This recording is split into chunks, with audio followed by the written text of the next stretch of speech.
Now it's at 5, it's a tough story. Sentenced in a horrific case of animal abuse. How much time a Kokomo woman will spend behind bars. There are a few storms on radar. I'll have local looks and update the threat of severe weather. And not a lot of time for the Fever to turn the page to try and get back into the win column this evening. It will be without Caitlin Clark, however. We're going to hear from Stephanie White coming up in 13 Sports.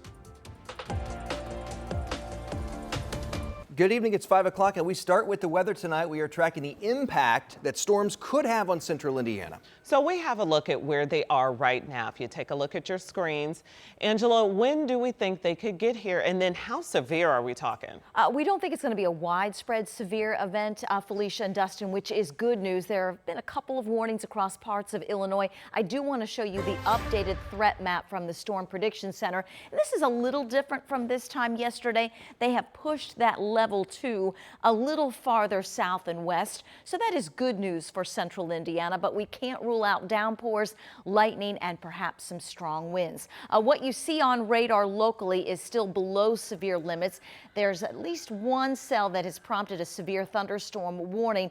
Warning no longer in effect, but that is just northwest of Effingham, Illinois. Give you a couple of local looks, and we're monitoring one strong storm in the western part of our area. This is north of Terre Haute. There is some lightning with it. This will continue to move east. If it holds together, will impact parts of Clay, Owen, and Putnam counties. We're also monitoring some downpours and a little bit of wind near Martinsville. Weakening cells just to the east of Delphi, and we've got another one just north of Muncie. Scattered showers, some downpours, maybe some lightning and some gusty winds. Although the severe threat is low, it's not zero, and that threat will continue through later this evening. All right, thank you so much, Angela. And you can track the storms as they're moving into central Indiana and when they are here on our live local radar. You're taking a look right there. It's available to stream anytime you want on our WTHR TV streaming app. All right, now to that story we've been telling you about. Tonight we're learning a Kokomo woman with a history of animal torture will spend additional time in jail. Yeah, the details are tough to hear. Crystal Scott was caught neglecting more than a dozen animals just months after leaving federal prison for similar crimes. Our Ashton Hackman had his camera in the courtroom today as Scott learned her sentence.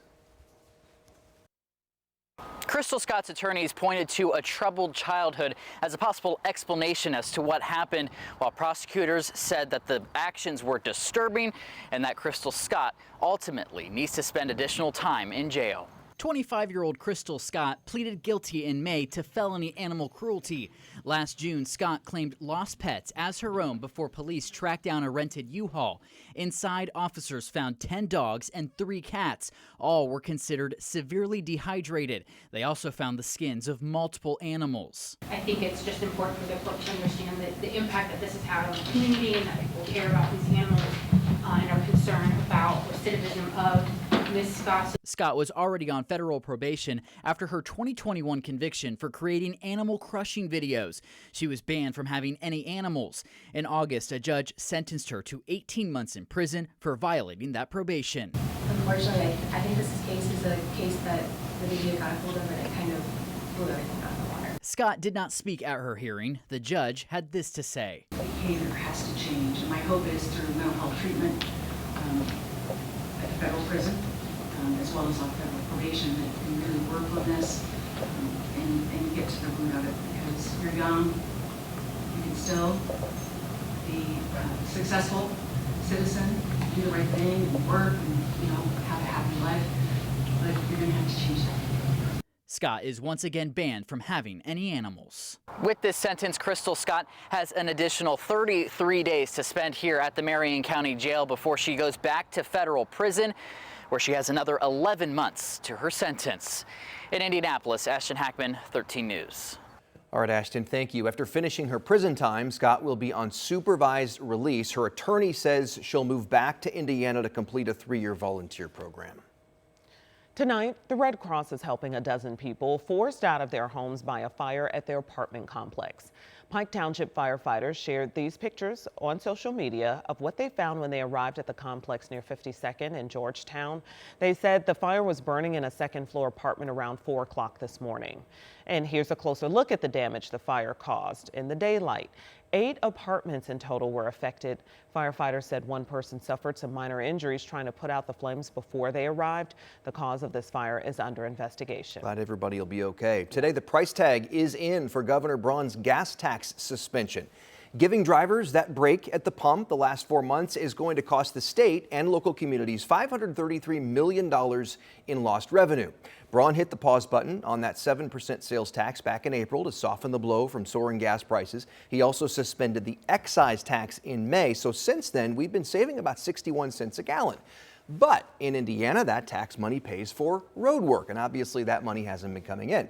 A state highway spokesperson told our partners at the Indiana Capitol Chronicle they expect to take a $21 million hit in May, $43 million in June, $99 million this month, and $108 million in August. Local communities will collectively lose less. Governor Braun told us today the state does have money in reserves to make that up. Basically, they'll get the money, they just have to wait. And later this month, the state budget director will formally ask to start transferring funds. The state plans to make local governments whole by November. Happening now, look at this. Solar panels are going up in the parking lot at the Indianapolis International Airport. Those panels are on top of those canopies you see right there, and the energy that they collect will be used to help power the airport terminal. Rich and I went to the airport today to check out the installation progress and see how the airport is building its own microgrids.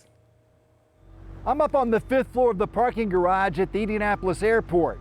You can see behind me the surface parking lot where there are steel canopies where solar panels are being installed to harness more energy to be used at the airport. 4,800 solar panels will soak up the sun while travelers' cars park under cover and in the shade. The project will produce over 2 megawatts. That's about 10% of the energy needed to operate the airport terminal.